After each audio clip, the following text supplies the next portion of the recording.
The history of planning in America is fascinating, like the transition from urban grid designs to sprawling suburbs, which is well documented. There's the current movement towards new urban tactics and the ideas that may be used in the future.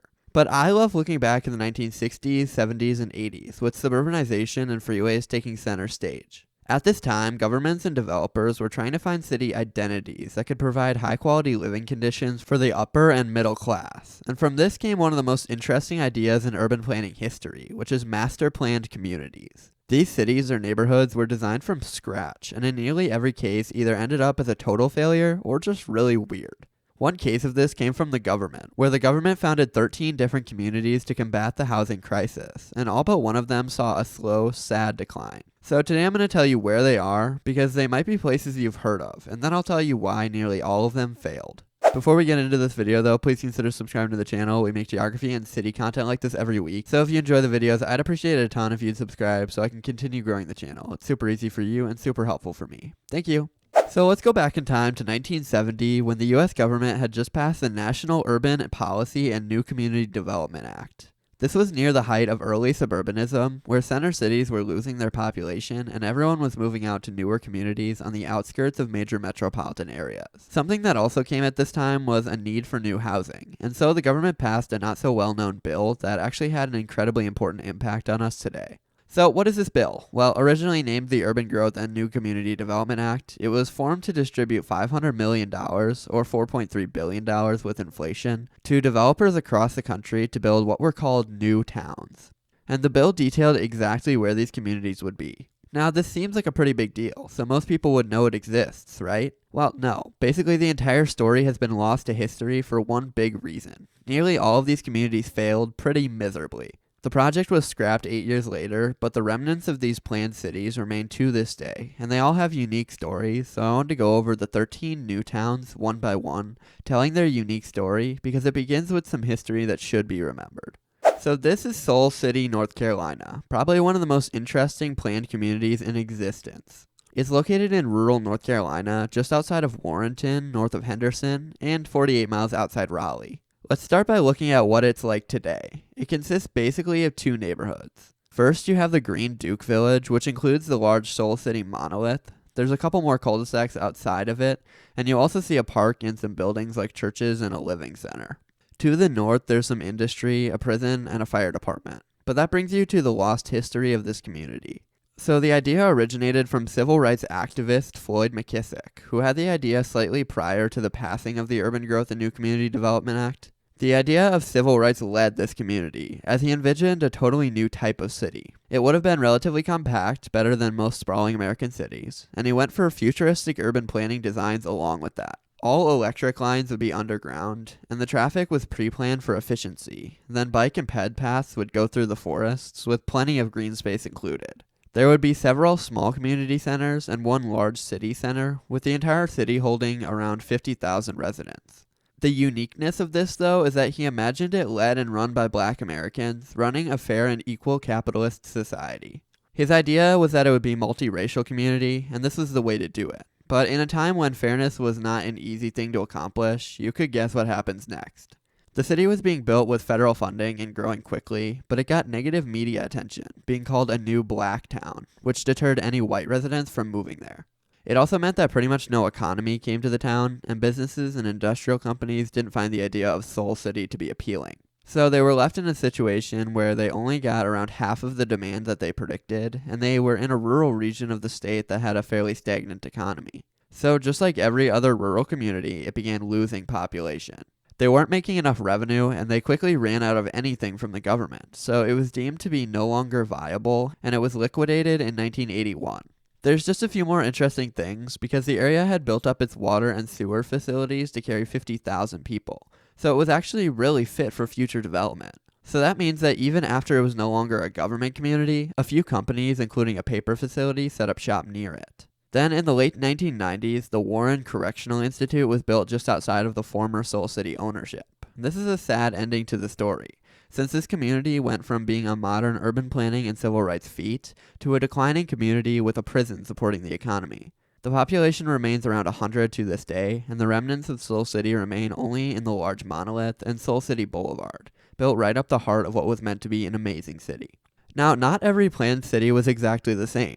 Sure, they were planned to be model new communities on surplus federal lands that could be socially and racially mixed, in a time when urban communities were controversial topics, but something you'll start to notice with most of these is that there's really nothing out of the ordinary, and they were placed on the edge of metropolitan areas with development similar to their surroundings. The next plan was for Cedar Riverside, a new community that actually had its own unique situation, being the only new town in town plan.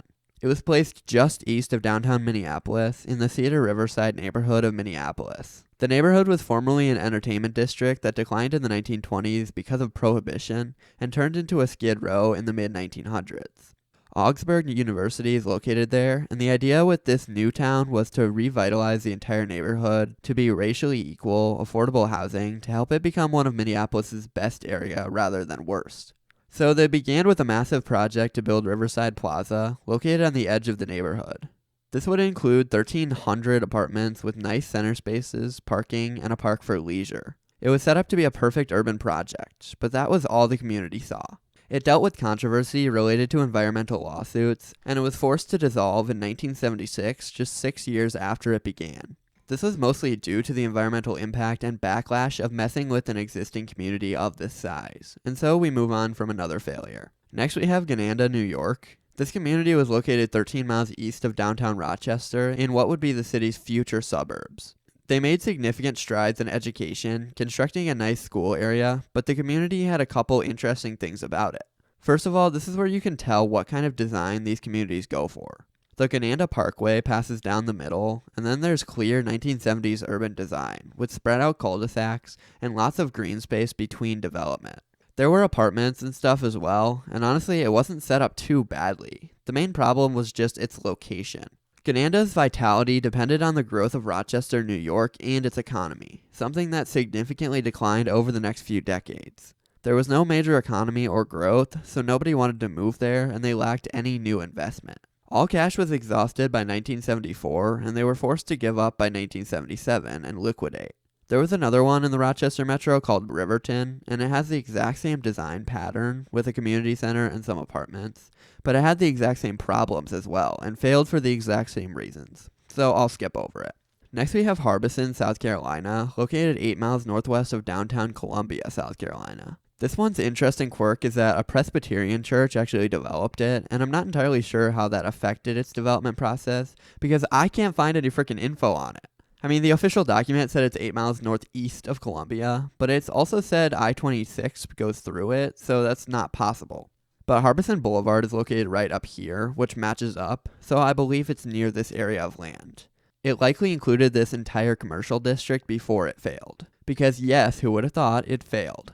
This one made it to 1977 when it was sold to the Harbison Group, which continued its development to slightly more success. It's also directly adjacent to the Broad River Correctional Institute, where South Carolina's only execution facility is located. So there's a fun fact for you guys.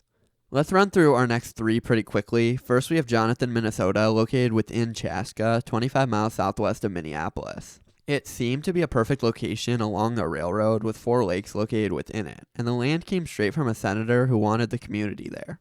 This one got killed by the 1973 recession, and development was slower than projected, so they closed down in 1980. The fun thing about this one is that Jonathan is now the largest HOA in the state of Minnesota, encompassing basically the entire northwest part of Chaska. Next we have Maumelle, Arkansas.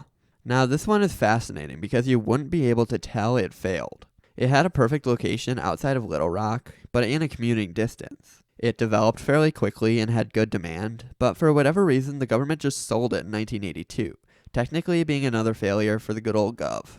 But take this with a grain of salt because it has a population of 20,000 and is growing. It just doesn't have that affordable, equitable housing they were going for, and you can barely even tell it was in the New Towns program. Next we have Newfields, Ohio. This one also lacks any information, but I believe it's the community northwest of Trotwood in the Dayton area, since the development formation is similar and it's in the same area it's supposed to be in. The initial idea of Newfields was good, but the way it's communicated is that the housing market in Dayton collapsed pretty much on the dot when they started developing this community. So it only made it to 1979 before coming to a settlement and turning into Sycamore Woods, owned by a different company, and the rest of it would be turned into Sycamore State Park. This is an entirely unproductive project that cost the government $19 million. Great stuff, guys. We then moved to Illinois for Park Forest South, located in the Chicago metro. This one, now called University Park because of Governor State University located there, has a pretty sad story.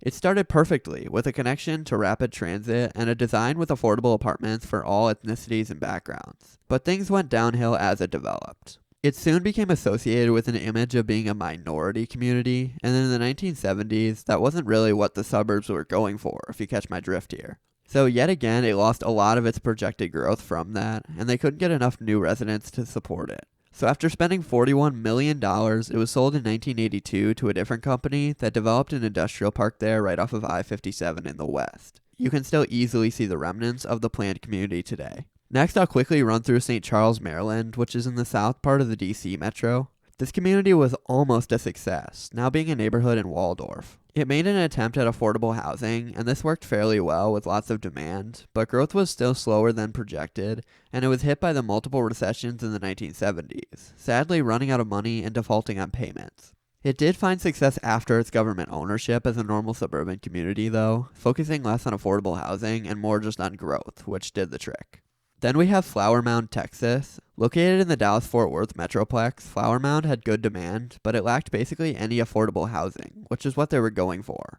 Now, I will say at the time there wasn't an insane amount of growth since it was still a long way outside the big city, so most of the growth came after they were forced to default and give it to new developers. But it's doing pretty good for itself now. Okay, so we can then get to our last failed community, and this is Shenandoah, Georgia. This is yet another one with a weird failure story because it was placed in the perfect spot outside of Metro Atlanta, which was growing at an extreme rate and continues to this day. It sadly just had trouble getting off the ground, and this was because of the neighboring community of Noonan. They didn't want to share their water supply, so Shenandoah ended up lacking needed facilities, and their fight with Noonan over basically everything proved costly, leading them to yet again run out of money and give up in 1981. So we then finished talking about our failed communities, which were forced to default for various reasons. But before we get into talking about the one city that actually made it out of this project, it's important to look at the overarching issue that made most of these fail. The government had an opportunity to invest $500 million, $4.3 billion present day, into creating fair, affordable, equal communities that anyone could live in.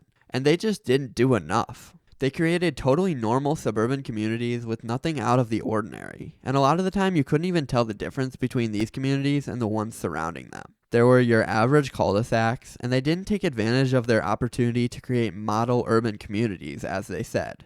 Also, a lot of these locations were just bad. Multiple outside of Rochester, New York? No, that's not going to work. Rural North Carolina wasn't really up to them, but it still didn't go well. Chicago, Maryland, I mean the locations in the south were decent, but we see a region that lacks anything, and that being the west. There's a ton of federal land out there, so it's not like they couldn't do it, but they chose against investing in the growing part of the US, and it came back to bite them, with nearly $500 million going to waste on failed project after failed project. The one and only saving grace is the only city not forced to default, the Woodlands, Texas. Yep, you probably know this city, but you probably didn't know it was a government-planned community. It was by far the biggest, consisting of 22,000 acres, and it took advantage of its opportunity. It was placed in a perfect location outside of a growing metro, it didn't have any local opposition or disadvantages, and it actually used some environmental innovation, creating a stormwater system that pushed water back into the aquifers. So good for them. It's now massive, with over 100,000 residents, and it has an extreme environmental focus, with forestation and water all over. Now, a lot of people will have gripes with the Woodlands. It wasn't the most affordable area ever, it's not walkable by any means, and yeah, it's still a 1970s suburban community. But when you compare it to somewhere like Katy, it really isn't too bad. And it also has a decent road design, being built with proper infrastructure off of I-45 in the northern Houston metro, with a diverse, growing economy. It isn't perfect, but as far as pre-planned communities go, this is as much of a success as you're gonna get from the government, and it's a fascinating example of historic development processes. It's fascinating to look back at the remnants of this project to see what could have been. There are more communities like this all over the country with forgotten histories, so covering this project, which could have had an insanely large impact on our nation, is important. Thanks for watching.